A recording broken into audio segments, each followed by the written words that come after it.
হজরতের এত সব রচনাবলী হাজার হাজার দেখে এক ব্যক্তি বলে উঠলেন, নিশ্চয়ই আপনি তাহলে অধ্যয়ন করেছেন তো হাজার হাজার কিতাব, তবেই তো এত সব কিতাব আপনি রচনা করেছেন।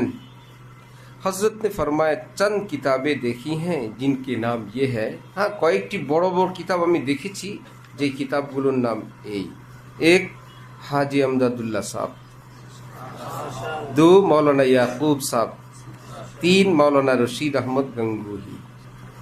এই বড় তিন কিতাব মোতালা করার বরকত আল্লাহ পাক এতটা দিয়েছেন। কারণ কিতাব মোতালা করে খুঁজে পাওয়ার পর খুব খেয়াল করবা, কোন একটা তাহকিক, কোন একটা মাসআলা, কোন একটা কথা তুমি সচক্ষে দেখলা কিতাবে, কিন্তু এটাকে মুফতাবিহি বলার ক্ষমতা নাই। সাথে সাথে মাথায় আবার আরেকটা ঘুরপাক খাবে যারা মাদ্রাসার জগতের মানুষ, অন্যান্য কিতাবে জানি কি আছে, এর পরের কথা জানি কি, সর্বশেষ চূড়ান্ত কথা জানি কি, এটা বাকি থেকে যায়। এটা মাদ্রাসায় পড়ার দ্বারা হয় না। পড়ার দ্বারা খুবই সরসরি কিছু এলেম, কিছু আইডিয়া, কিছু নলেজ, অথবা মোতালা করার যোগ্যতা, অথবা ভবিষ্যতে দিনী জীবন কোন গতিতে চলবে, কি মেজাজ, কি মাসলাকের উপর চলবে, এইরকম একটা ধারণা হয়। নিজে কিতাব পড়ে নিজের এলেম মোতাবেক চলার মতন এলেম অর্জন করা এটা সাধারণ বিষয় না। এই যুগে এরকম কে আছে? আল্লাহু আলাম। এতটা অসাধারণ যে এই পৃথিবীতে কে আছে আল্লাহু আলাম। হযরত থানভী का खारिजी मुताला। फरमाया मौलवी अब्दुल हई साहब हैदराबाद से आए, वहाँ अरबी के प्रोफेसर हैं। मैंने एक मरतबा उनसे जिक्र किया, मैंने सिर्फ दरसी किताबें देखी हैं। মৌলভী আব্দুল হাই সাহেব হায়দ্রাবাদ থেকে আসলেন, সেখানে তিনি আরবি বিষয়ের প্রফেসর।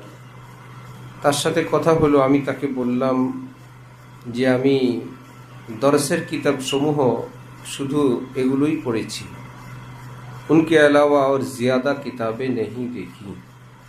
এ ব্যতীত অন্যান্য কিতাব বেশি একটা পড়া হয়নি, সিওয়ায়ে বাজ মাকামাত কে বজরুরতে ওয়াক্তিয়া। হ্যাঁ, সমসাময়িক প্রয়োজনে কোনো কিতাব পড়েছি, সেটা কম।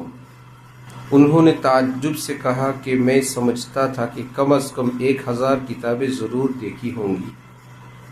সে প্রফেসর বললেন, আমি তো ভেবেছিলাম কমপক্ষে আপনি 1000 খানিক কিতাব পড়ে থাকবেন। ये सब हज़रात असातिज़ा की बरकत है। हज़रत थानवी बोलेन, सब আমার उस्तादদের बरकत, তাদের দোয়া कि ज़रूरी चीज़ें कान में पड़ती गई जिससे वसात मुताला का शुबा हो जाता है। ज़रूरी चीज़ें कान में पड़ती गई जिससे वसात मुताला का शुबा हो जाता है। कि उस्तादদের থেকে এক এক বিষয় শুনতে থাকতাম, সেটাকে নিজের ভিতরে মজবুতভাবে সেটাকে গ্রহণ করতাম। পরবর্তীতে আলোচনায় সেটা বলতে গেলে মানুষ মনে করত কত বড় বড় হাজার হাজার কিতাব জানি পড়ে আসছেন। फरमाया मेरा हाफिजा तालिब इल्मी में तो अच्छा था, फिर अच्छा नहीं रहा। ছাত্র জীবনে আমার মেধা শক্তি স্মৃতি ভালোই ছিল, পরবর্তীতে এতটা ভালো ছিল না। इसी वास्ते ज़्यादा किताबों का मुताला नहीं किया, যার জন্য পরে আর বড় বেশি কিতাব মোতালা করা হয়নি। कि जब याद ना रहेगा तो मुताला से क्या फ़ायदा, মনেই থাকতো না, এরকম একটা বিষয় ছিল। इरशाद फरमाया कि मुझे ज़्यादा कुतुब बीनी का ज़ौक़ नहीं हुआ, क्योंकि नफ्स इल्म को मकसूद नहीं समझा।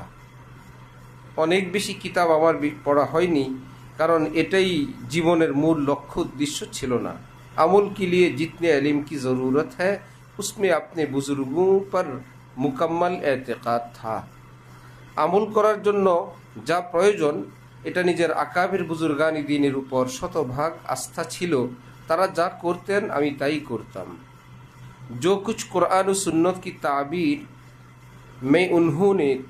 में उन्होंने फरमाया था उस पर दिल मुतमईन था। কোরআনে পাক হাদিসে পাকের দ্বীনের যে ব্যাখ্যা বিশ্লেষণ আমার আসাতেজা বড়রা করতেন, তার উপর আমার শতভাগ আস্থা ছিল, দিল ইতমিনান থাকতো, সেটার উপরই আমি আমল করতাম।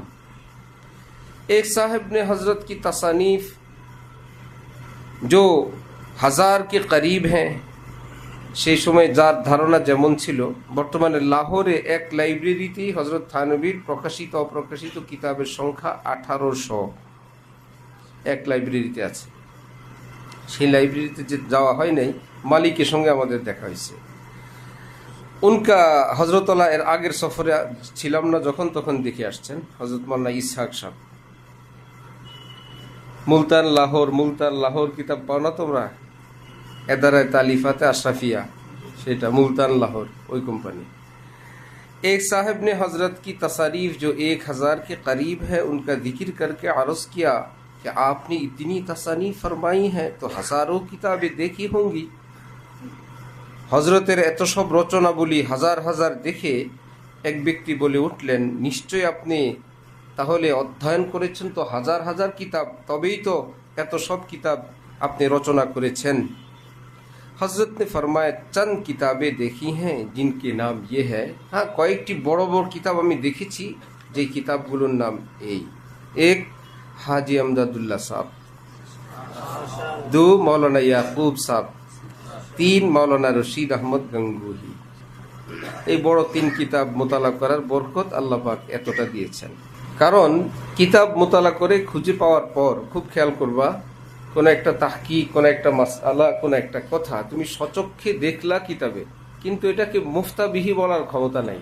সাথে সাথে মাথায় আবার আরেকটা ঘুরপাক খাবে যারা মাদ্রাসার জগতের মানুষ, অন্যান্য কিতাবে জানি কি আছে, এর পরের কথা জানি কি, সর্বশেষ চূড়ান্ত কথা জানি কি, এটা বাকি থেকে যায়।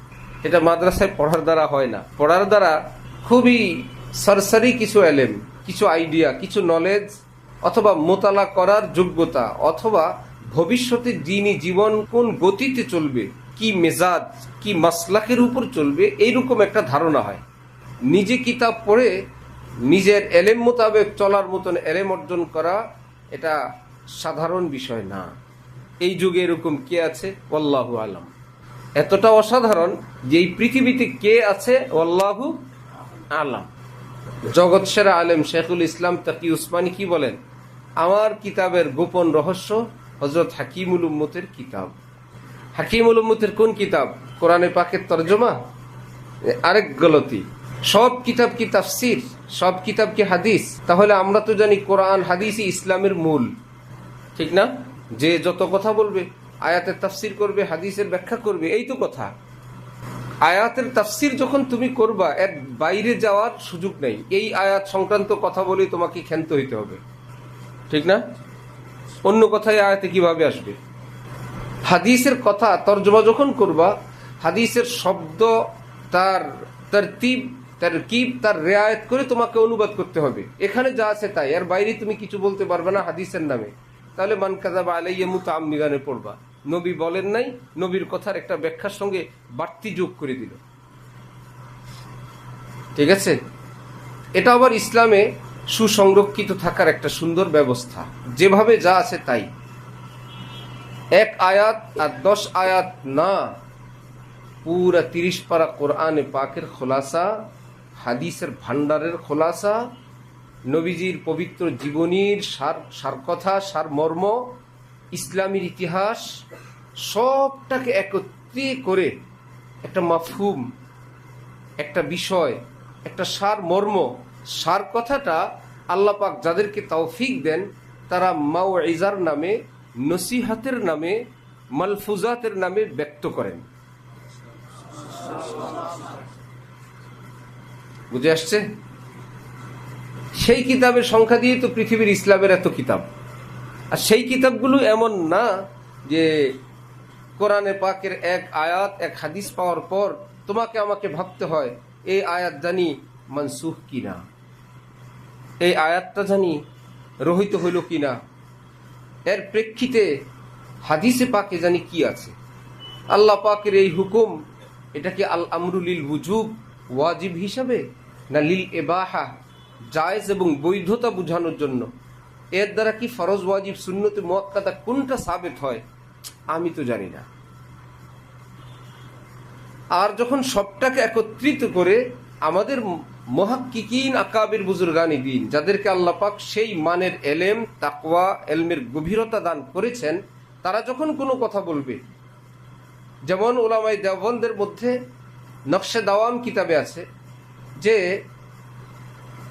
কোনো বিষয়ের ইখতিলাফ, কোনো ওলামায়ে কেরাম এটা বলেন, কোনো ওলামায়ে কেরাম ভিন্ন কিছু বলেন, তাহলে কোনটা আমাদের করণীয়, শেষ কথা কি? সকলে বলতেন চলেন হযরত আল্লামা আনোয়ার শাহ কাশ্মীরির নিকট যাই, ওনাকে শাইখুল ইসলামও বলে, হুজ্জাতুল ইসলামও বলে। পাশাপাশি অন্যরা বলতেন জিজ্ঞেস করার প্রয়োজন নাই, দেখেন তো এই ক্ষেত্রে উনি কি আমল করেন, যেটা করেন ওটাই ইসলাম, যেটা তিনি করবেন সেটাই কি ইসলাম। এরকম মানুষকে হুজ্জাতুল ইসলাম বলে। এবং যারা ইসলাম হক হওয়ার দলিল, এইরকম মানুষ মুসলিম সম্প্রদায়ের, মুসলিম ধর্ম, ইসলাম ধর্ম যে সত্য সঠিক, এই ব্যক্তি তার প্রমাণ। কোনো ভুল থাকলে তিনি ধরতেন ওয়াগায়রা। তা ওনারা পিছন থেকে হযরত কাশ্মীরিকে ফলো করতেন, দেখতেন তিনি এক্ষেত্রে আমল করেন, বাস এটাই সিদ্ধান্ত, ইসলামের শেষ কথা এটাই। তাহলে যখন তোমার আমার কাছে সংবাদ আসবে আল্লামা আনোয়ার শাহ কাশ্মীরির এই নসিহত, তখন আর মনে আসবে না আল্লাহ পাক জানে মুফতাবিহি কল কিনা। এর বিপরীতে আবার আরেক পাড়ায় কি আছে।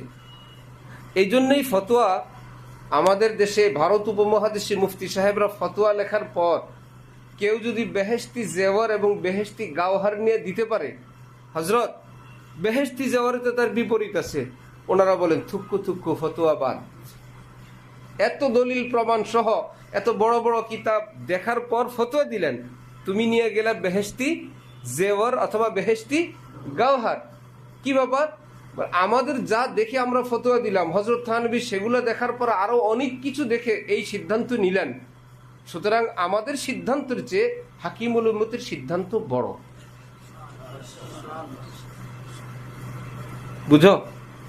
এই জন্য হযরত থানভী বলেন আমি 3টি কিতাব পড়েছি, হাজি সাহেব, ইয়াকুব নানুতুবি, রশিদ আহমদ গঙ্গুই। এই 3 কিতাব থেকে আমি যা দেখতাম এগুলো কি কিলানা ওয়াফি রিওয়ায়ানা কলা বাজুন নাস না, किसी ने कहा, बाज हजरात ने फरमाया, कहा गया, আছে না এবারতে কলা বাজুন নাস, কিলা। কিলা শুনলেই বুঝা যায় কলা হইতে পারেন না আপনি, কিলা হইছেন, শক্তি কত কম, ঠিক না? কলার পাওয়ার নাই, কিলা। बाजुन नास नाम बोला साहस नहीं, किसी ने कहा, किसने कहा, बाज ने कहा। उस वो बाज हो सकता है वो खुद है ना, একটা কে মেরে দিল, ফুলানে কাহা, কাহা বাহা দিয়া কাহা গিয়া দিয়া চলে না, শেষ কথা বলো। শেষ কথা একজন মানুষের জীবনের কয়টা থাকে? অল্প না? এই জন্য আমাদের হযরত আল্লাহ দামাত বারাকাতুহুম যে মুতালায়ে উলুমে আকাবির জামিয়া হাকিমুল উম্মতের শুরু করলেন, আলহামদুলিল্লাহ আমাদের দাওরা হাদিসের ফুজালাদের মধ্য থেকে 4 জন একদম ভালো ভালো ছাত্র, শ্রেষ্ঠ শ্রেষ্ঠ ছাত্রদের সহ এরা 4 জন সারা রমজান ইফতার জন্য প্রস্তুতি নিচ্ছে। পরে আমি একদিন বললে বেচারারা গেলেন, এখন গিয়ে তারা এসে বলতেছে আমাদের মতামত হইল যত ভালো ছাত্র হোক, যত ইফতা যত হাদিস পড়ুক, 1 বছর উলুমে আকাবের পড়ার পর সেখানে যাবে, জীবনের বহু রত্ন সেখানে জমা। সেখানে কি কিছু কথা শুধু যেই কথার উপর আমল করা যাবে না এরকম কিছু কথা না, শেষ কথা, খোলাসা কথা এবং রেফারেন্স সহ। এটা হাকিমুল উম্মত বলছেন, এটা নানুতুবি বলছেন, এটা গঙ্গুহি বলছেন, এটা মুফতি আজম পাকিস্তান মুফতি শফি সাহেব বলছেন, এটা কারি তৈয়ব সাহেব বলছেন, এটা কাশ্মীরি বলছেন, খলিল আহমদ সারানপুরি বলছেন, শেখুল হাদিস জাকারিয়া সাহেব বলছেন। এরকম যদি 100-200 কথা তোমার মনে থাকে, তুমি তো বাঘ হয়ে যাবা, বাঘ। কোন বাপের বেটা না এর মোকাবেলায় দাঁড়ানোর জন্য। কেউ কিছু নিয়ে আসবে আয়াত, বলে আয়াত আয়াত হাদিস সবটার পরেই তো কাশ্মীরি এটা বলছেন, আপনি কোথায় আছেন? কারণ ওনাদের কথাগুলো হলো সুপ্রিম কোর্টের সিদ্ধান্তের মতো, আর তোমার আমার কথাগুলো হলো আইনজীবীদের মতো। অ্যাডভোকেট আছে না, কত বকবক বকবক করে, কিন্তু সুপ্রিম কোর্ট থেকে তাদের বস যিনি একটা ফয়সালা করে দিয়েছেন, ফয়সালার পর আইনজীবীদের আর ভিন্ন কথার কোনো হিসাব আছে? কত যুক্তি, কত তর্ক, কত দলিল, ব্রিটিশের আইন, ইউরোপ লন্ডনের আইন, অমুক দেশের এই সব, কত ইংলিশ পৃষ্ঠা, ভাই সুপ্রিম কোর্ট থেকে, একদম হাইকোর্ট থেকে, না অমুক বেঞ্চ থেকে, যৌথ বেঞ্চ থেকে এটা সিদ্ধান্ত, সব ফিনিশ। আকাবের বুজুর্গানি দিনের কথাগুলো হলো এইরকম সুপ্রিম রায়, এই খোলাসা। আল্লাহ আমাদেরকে সেগুলোর কদর করার, মূল্যায়ন করার তৌফিক দান করেন। ওয়া আখিরু দাওয়ানা।